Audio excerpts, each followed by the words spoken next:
Hello friends, दृष्टा classes के YouTube channel पर आप सभी का स्वागत है। इस वीडियो में हम लाभ तथा हानि के प्रश्नों को सॉल्व करेंगे। इसका टाइप होगा लाभ और हानि की राशि ज्ञात करने पर आधारित प्रश्न। तो चलिए शुरू करते हैं पहले प्रश्न से।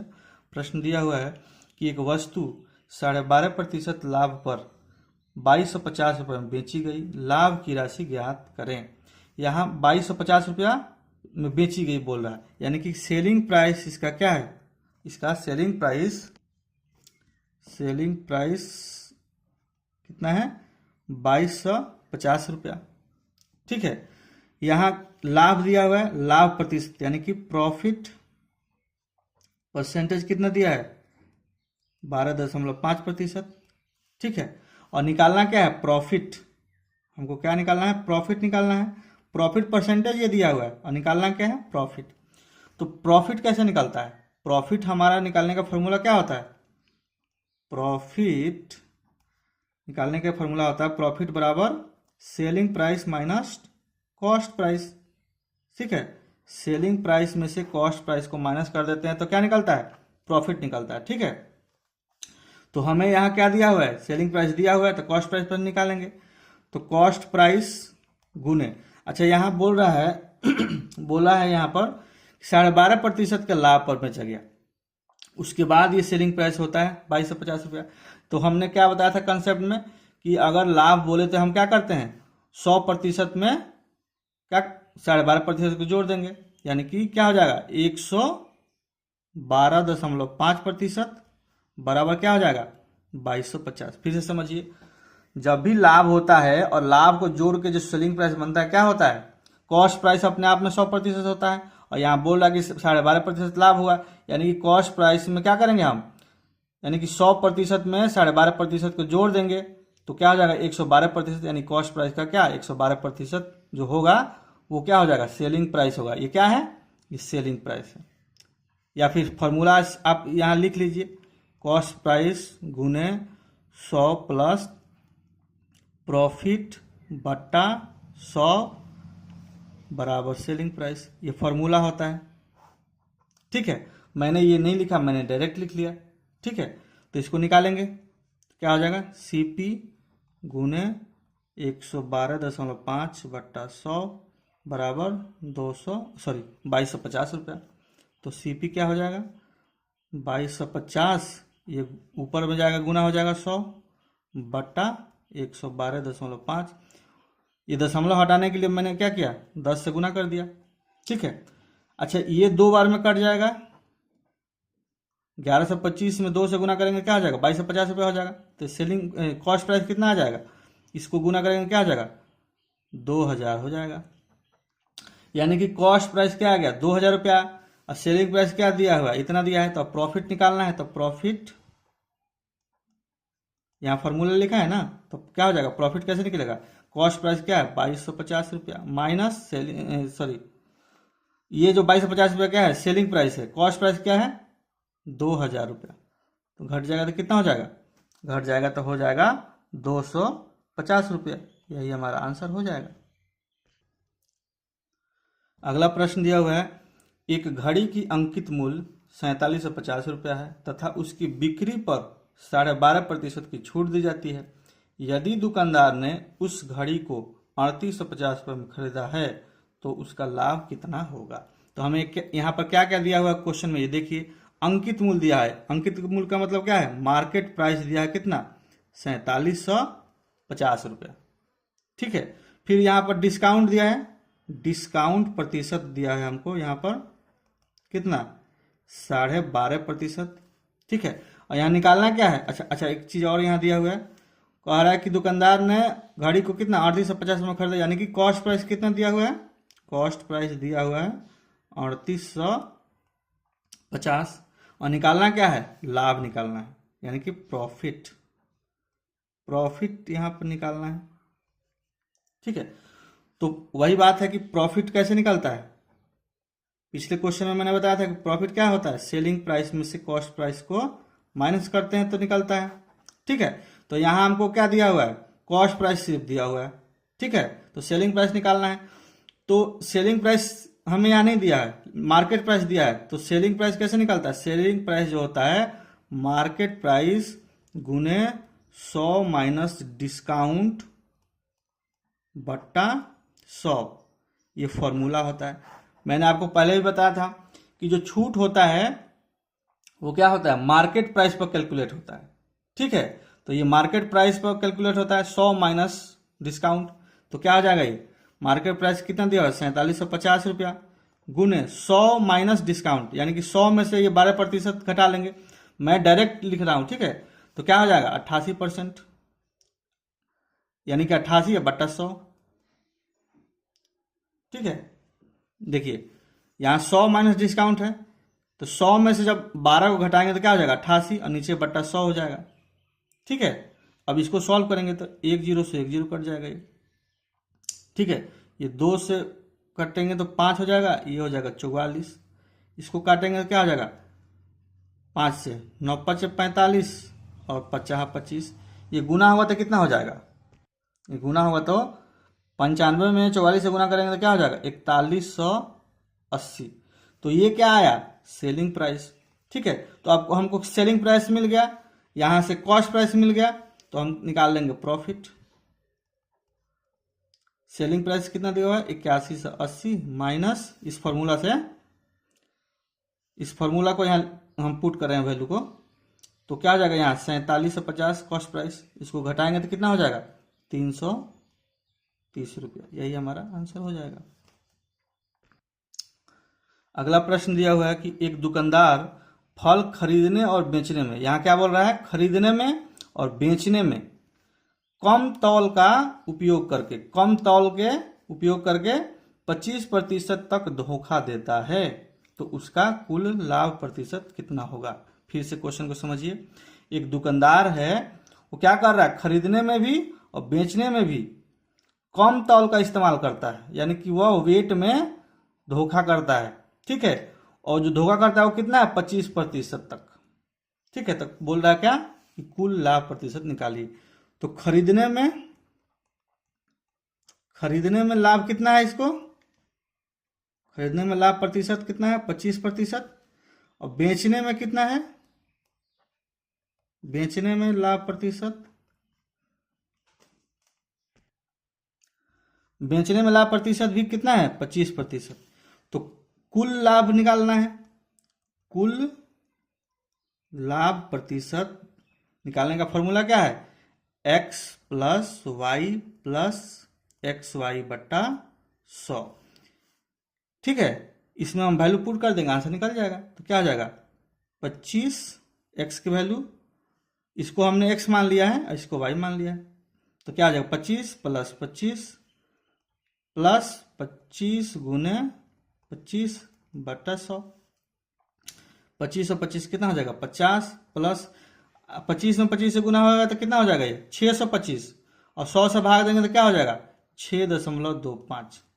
ठीक है, 25 में 25 से गुना करेंगे तो 625 होगा, और 625 में 100 से भाग देंगे तो क्या हो जाएगा 6.25 हो जाएगा, तो इसको जोड़ेंगे तो क्या हो जाएगा 56.25%, यानी कि कुल लाभ जो होगा इसको 56.25% होगा।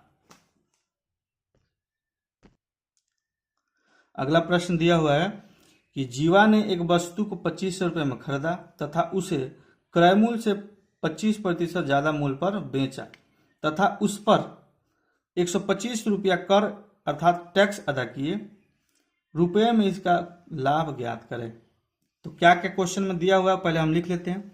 यहाँ 2500 रुपये में खरीदा, यानी कि कॉस्ट प्राइस कितना दिया हुआ है 2500।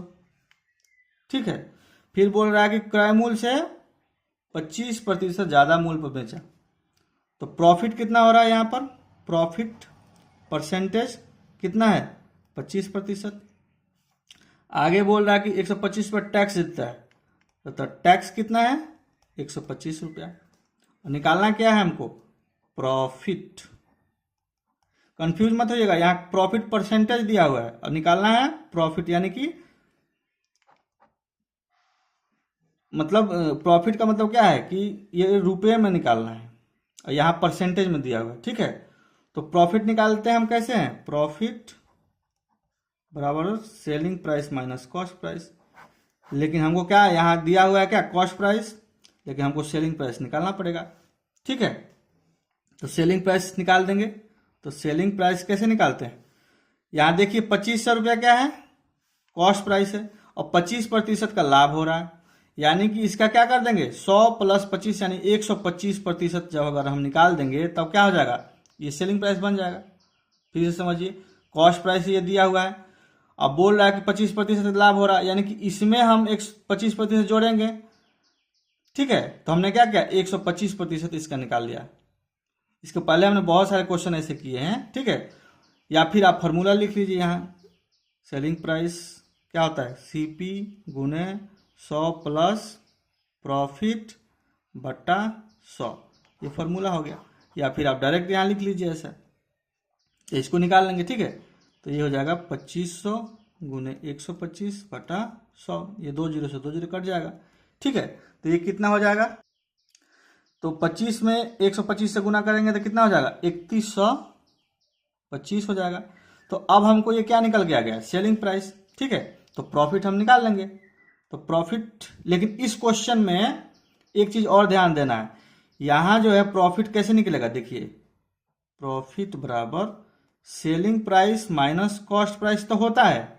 ठीक है, लेकिन यहां पर टैक्स भी दे रहा है क्या 125 रुपया, तो इसमें हम क्या कर देंगे टैक्स भी इसमें जोड़ेंगे, क्योंकि उसने जो टैक्स दिया है उसको भी कैलकुलेट करना पड़ेगा। ठीक है, तो इस क्वेश्चन में प्रॉफिट जो निकलेगा क्या होगा, selling price minus cost price plus tax.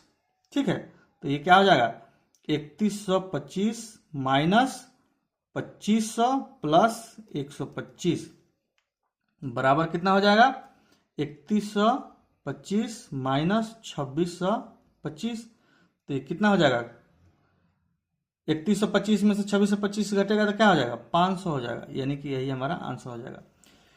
एक चीज यहाँ ध्यान दीजिएगा कि जैसे ही प्रॉफिट निकालते हैं तो मूल जो कंसेप्ट होता है वो क्या होता है, कॉस्ट सेलिंग प्राइस में से कॉस्ट प्राइस निकालते हैं प्रॉफिट निकालने के लिए। लेकिन यहाँ पर बोल रहा है क्वेश्चन में कि टैक्स भी दे रहा है, तो जो उसने टैक्स दिया उसको भी तो माइनस करना पड़ेगा ना, तो इसलिए क्या सेलिंग प्राइस में से कॉस्ट प्राइस और टैक्स को जोड़ के माइनस कर लिया हमने, तो हमारा क्या आंसर आ गया 500 रुपये, यही आंसर हो जाएगा। अगला प्रश्न दिया है, यदि कोई वस्तु 20% हानि पर 8,000 रुपये में बेची जाती है तो हानि ज्ञात कीजिए।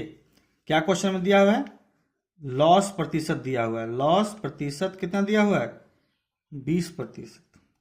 ठीक है, 800 रुपये में बेची गई, यानी कि सेलिंग प्राइस दिया हुआ है, सेलिंग प्राइस कितना है 8,000 रुपया, तो निकालना क्या है लॉस।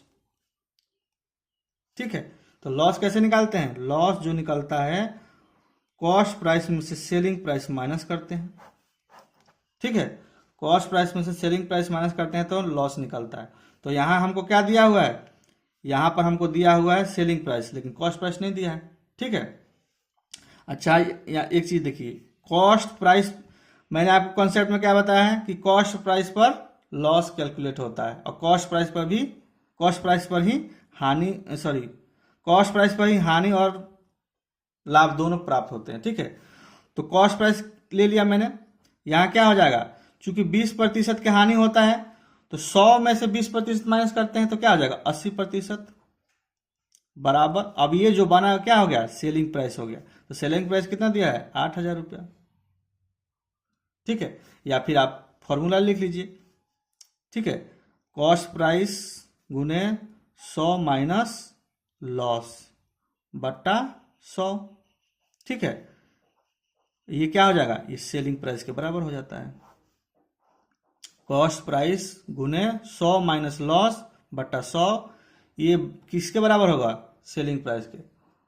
इसी में मैंने वैल्यू पुट कर दिया, मैंने क्या किया कि 100 में से डायरेक्ट यहाँ लॉस को माइनस कर दिया, यानी कि 100 में से 20% लॉस को माइनस कर दिया, कितना हो जाएगा 80%। इसको सॉल्व कर लेंगे तो CP क्या हो जाएगा, CP जो हो जाएगा एक बार लिख लीजिए 80/100, ये क्या हो जाएगा 8,000। अच्छा काट लीजिए, एक जीरो से एक जीरो कट गया, ये 8 से कट जाएगा तो क्या हो जाएगा 1,000 ही हो जाएगा। ठीक है, तो CP इसका मतलब क्या हो जाएगा, CP जो हो जाएगा वो हो जाएगा 10,000। तो CP हमारा निकल के आ गया क्या 10,000, तो निकालना क्या है हमको लॉस, तो लॉस निकालना है तो सीपी क्या है 10,000 माइनस सेलिंग प्राइस 8,000, तो ये हो जाएगा 2,000। बस आंसर यही हो जाएगा। अगला प्रश्न है कि एक छोटे पैमाने पर व्यापार ने पिछले वर्ष 75,000 रुपये का लाभ कमाया। इस साल लाभ में 25% की वृद्धि हुई। इस साल अर्जित वास्तविक लाभ क्या है? ठीक है, वास्तविक लाभ इस साल का पूछ रहा है। ठीक है, तो हम क्या निकालेंगे? 25% वृद्धि के साथ निकालेंगे। तो क्या हो जाएगा? 25% की वृद्धि होने पर अर्जित लाभ बराबर किस पर? ये पहले क्या दिया हुआ है? 75,000 दिया है ना लाभ पिछले साल। 75,000 लाभ पर इसमें 25% की वृद्धि होता है। तो 25% का वृद्धि का मतलब क्या है? 125% हम निकाल देंगे। ठीक है, 125% हम निकाल लेंगे इसका। तो 2 जीरो से 2 जीरो कट जाएगा। ये 750 गुने 125, इसको गुना करेंगे तो कितना हो जाएगा? इसको गुना करेंगे तो हो जाएगा 93,750। यही हमारा आंसर हो जाएगा। फिर से समझिए एक बार, यहाँ बोल रहा है कि पिछले वर्ष जो है लाभ कितना है? 75,000, और इस साल लाभ में कितना वृद्धि हो गया? 25%। तो पूछ रहा कि इस साल वास्तविक लाभ कितना होगा। ठीक है, तो 75,000 पिछले साल था, 25% वृद्धि हो जाएगा तो क्या हो जाएगा? मैंने कंसेप्ट बताया था ना कि वृद्धि जब बोले तो क्या करते हैं? 100 में उतने प्रतिशत को जोड़ देते हैं। तो 100 में 25% को जोड़ देंगे तो क्या हो जाएगा? 125। तो हमने क्या किया? 75,000 में गुना कर दिए 125% से, यानी कि 125% इसमें लिख लिए हम गुना में। तो इसको सॉल्व करेंगे तो आंसर हमारा क्या आ जाएगा? 93,750। यही हमारा आंसर हो जाएगा। इस क्वेश्चन में वृद्धि बोल रहा है। ठीक है, तो वृद्धि हमने निकाला है यहाँ पर, इसलिए कंसेप्ट को आप लोग ध्यान रखिएगा। क्वेश्चन सॉल्व करने पर से ज़्यादा इंपॉर्टेंट है कि आपको कंसेप्ट याद होना चाहिए और कंसेप्ट का इस्तेमाल करने आना चाहिए। तो यहाँ वृद्धि निकालना था तो हमने 125% निकाल दिया, आंसर यही हो जाएगा।